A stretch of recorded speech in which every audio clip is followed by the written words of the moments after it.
teman-teman media minta untuk saya sampaikan beberapa hal. Tentunya ini yang perlu kita sampaikan kepada publik, kepada rekan-rekan media bahwa di dalam putusan yang sudah ingkrah, ini sudah terlihat jelas jika Wahyu Setiawan, Agustiani Trio sebagai penerima suap, serta Saiful Bahri dan Harun Masiku yang DPO sebagai pemberi suap. Atas dasar tersebut, Majelis Hakim pada perkara yang sudah ingkrah menyimpulkan bahwa telah terbukti ada kerjasama yang erat antara terdakwa Saiful Bahri, Wahyu Setiawan, Agustiani Tio, Harun Masiku termasuk Doni Tri Istiqomah. Sehingga perbuatan tersebut menurut Majelis Hakim sudah selesai dan sempurna berdasarkan putusan tersebut. Kemudian yang perlu teman-teman perhatikan, tidak ada pihak lain termasuk Hasto Kristianto selaku Sekjen PDI Perjuangan yang dapat dijerat dengan delik suap atau memberi hadiah atau janji.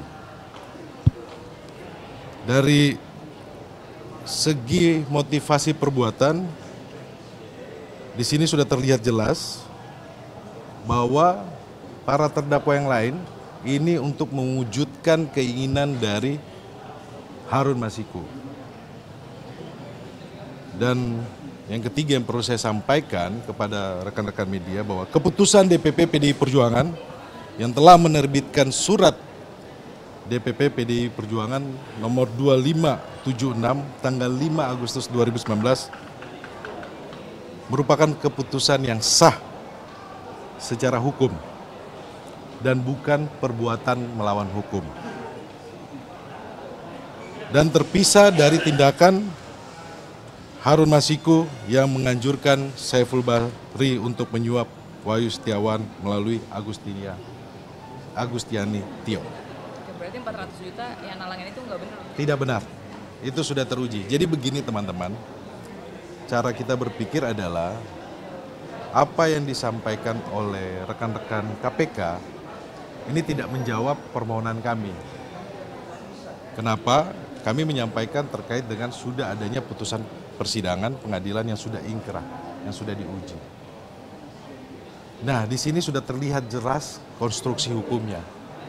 Nah, kalau tadi disampaikan oleh rekan-rekan bahwa telah ada pemeriksaan 2020, kemudian lompat di 2024, jeda waktunya cukup lama teman-teman, 4 tahun loh.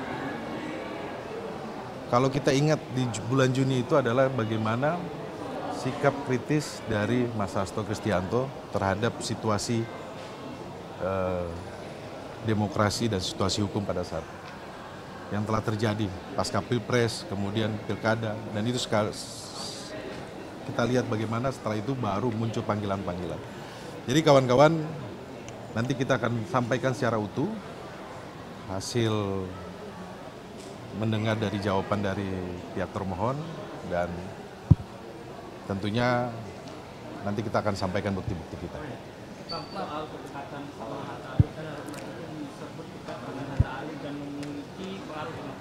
Menurut saya tanya sama Harun Masiku ya, kan KPK berulang kali menyampaikan akan menangkap Harun Masiku. Kalau tidak salah saya dengar 1 minggu akan menangkap Harun Masiku. Sampai sekarang kan,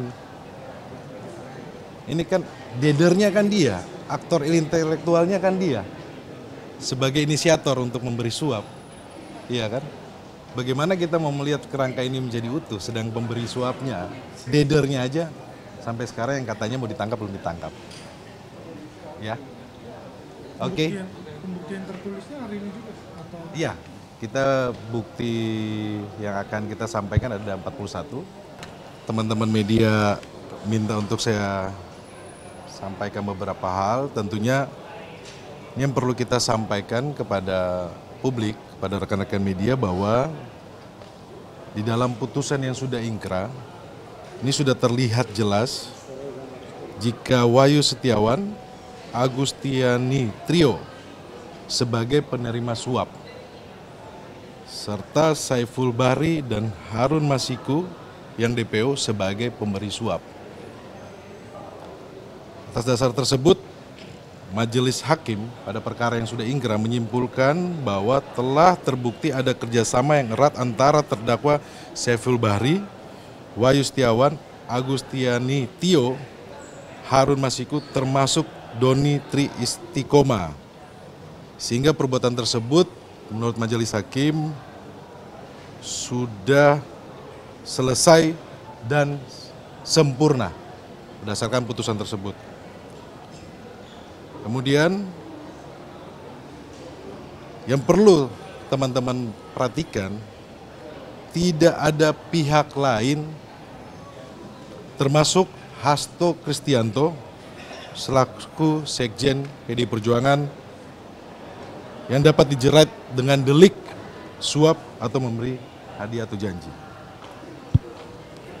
Dari segi motivasi perbuatan, di sini sudah terlihat jelas bahwa para terdakwa yang lain ini untuk mewujudkan keinginan dari Harun Masiku.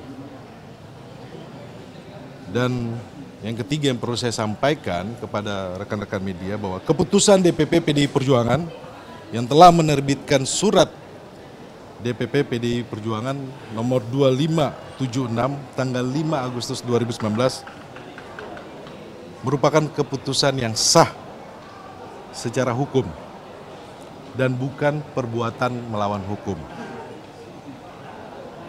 Dan terpisah dari tindakan Harun Masiku yang menganjurkan Saiful Bahri untuk menyuap Wahyu Setiawan melalui Agustiani Tio. Oke, berarti 400 juta yang nalangin itu nggak benar? Tidak benar, itu sudah teruji. Jadi begini teman-teman, cara kita berpikir adalah apa yang disampaikan oleh rekan-rekan KPK ini tidak menjawab permohonan kami.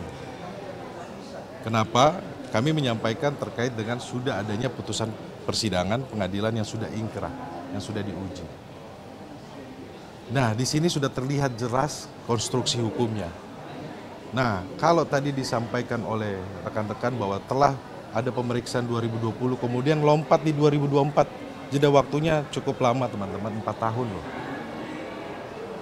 Kalau kita ingat di bulan Juni itu adalah bagaimana sikap kritis dari Mas Hasto Kristianto terhadap situasi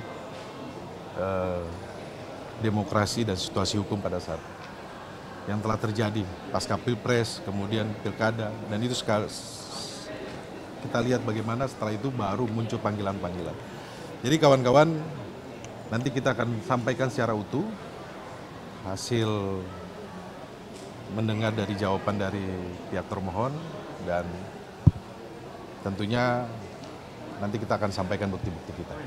Soal kedekatan sama Hatta Ali, kan disebut dekat dengan Hatta Ali dan memiliki pengaruh di Mahkamah. Menurut saya tanya sama Harun Masiku ya, kan KPK berulang kali menyampaikan akan menangkap Harun Masiku. Kalau tidak salah saya dengar 1 minggu akan menangkap Harun Masiku. Sampai sekarang kan ini kan dedernya kan dia, aktor intelektualnya kan dia, sebagai inisiator untuk memberi suap, iya kan? Bagaimana kita mau melihat kerangka ini menjadi utuh, sedang pemberi suapnya, dedernya aja sampai sekarang yang katanya mau ditangkap belum ditangkap, ya? Oke. Pembuktian tertulisnya hari ini juga atau? Iya, kita bukti yang akan kita sampaikan ada 41.